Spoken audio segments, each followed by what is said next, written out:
আসসালামু আলাইকুম। লক্ষ লক্ষ লোক আজকে এখানে হাজির হয়েছে, পথে ঢেউয়ের মতো লোক আসছে।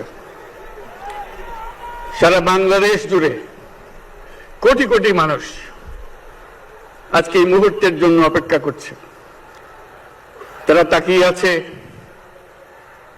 হাদির কথা শোনার জন্য। আজকে বিদেশে যারা আছে বাংলাদেশি, এই মুহূর্তে তারাও হাদির কথা জানতে চায়। প্রিয় ওসমান হাদি, তোমাকে আমরা বিদায় দিতে আসি নাই এখানে। তুমি আমাদের বুকের ভেতরে আছো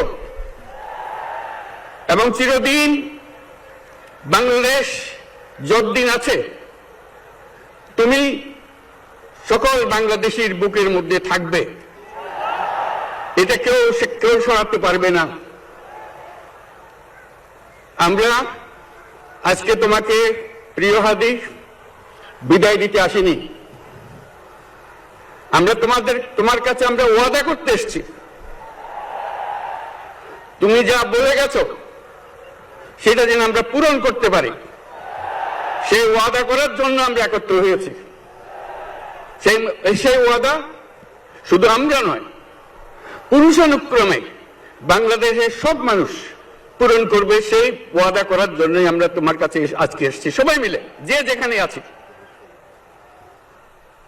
আমরা তোমার যে মানব প্রেম, তোমার যে ভঙ্গি, মানুষের সঙ্গে উঠা বসা, তোমার যে রাজনৈতিক দৃষ্টিভঙ্গি, সবাই প্রশংসা করছে। সেটা আমরা মনে প্রাণে গ্রহণ করছি, যে এটা যেন আমাদের মনে সব সময় জাগ্রত থাকে, আমরা সেটা অনুসরণ করতে পারি। তুমি আমাদেরকে এমন এক মন্ত্র কানে দিয়ে গেছো, সেই মন্ত্র বাংলাদেশের কেউ কোনোদিন ভুলতে পারবে না এবং এই মন্ত্র চিরদিন আমাদের কানে বাঁচতে থাকবে। সেই মন্ত্র বাংলাদেশের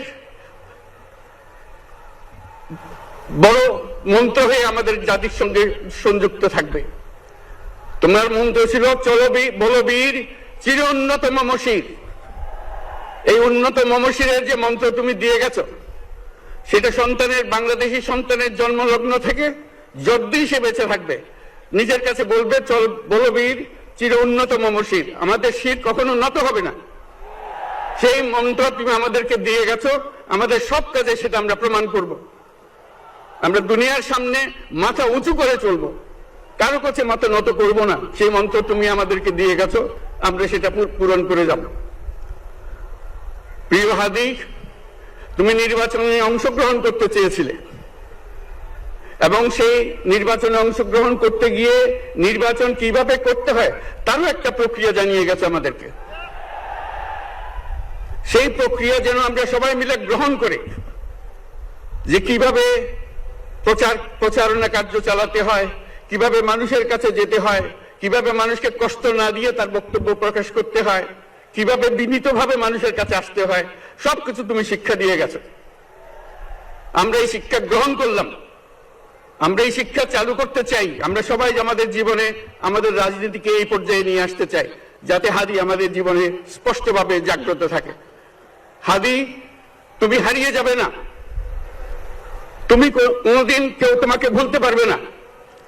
তুমি যুগ যুগ ধরে আমাদের সঙ্গে থাকবে, আমাদেরকে তোমার মন্ত্র পুনঃ পুনঃ মনে করিয়ে দেবে। আমরা তোমাকে মনে করিয়ে দেব চলো বীর উন্নত মমশির। আমরা সেই মন্ত্র নিয়ে আজকে সামনের পথে এগিয়ে যাব। তোমাকে আমাদের সবার পক্ষ থেকে তোমার সঙ্গে ওয়াদা করলাম, আজকে তোমাকে আল্লাহর হাতে আমানত রেখে গেলাম। আমরা সব সময় তোমার কথা স্মরণ রেখে জাতির অগ্রগতির পথে চলতে থাকব। ধন্যবাদ সবাইকে।